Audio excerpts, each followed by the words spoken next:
So People's History of the United States by Howard Zinn, one of the greatest books I ever read. Mhm. Huge eye opener for me. Deep, deep history, and very much not the kind of history that you hear in your history classes in high school. Yeah. Those classes are about manufacturing consent, about getting us to believe, oh, this is the greatest system that ever existed. And the founding fathers were they were so noble and they had such lofty aspirations.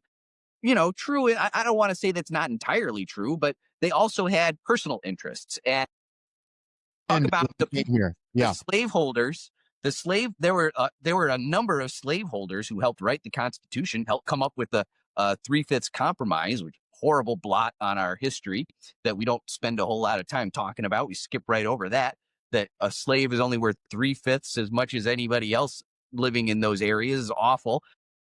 But the whole concept of whiteness was, just as you say, and Zinn just talks about this in his book, was created because in the pre-revolutionary period, when slaves were first coming to the colonies, the people just saw them as human beings, just like yes. them, and they had to stop white people from intermingling and feeling sympathy for the slave population because they could see this is just another human being right here. So they had to create a social hierarchy in order to keep them separate, in order to make the white residents feel superior to the slave residents. And that was it was created out of, it didn't exist.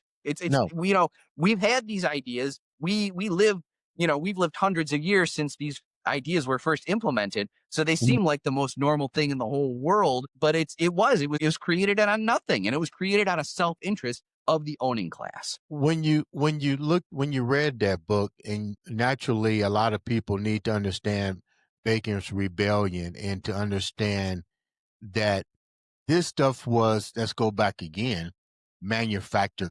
They didn't know it was manufactured. They had an idea of what they was trying to put into place. But it's amazing. Like I tell people, history never died. It just rebranded. Thank you. It just rebranded. And it rebranded so strong that it's been, like you said, not even taught in school. No. Not even taught in school. The real,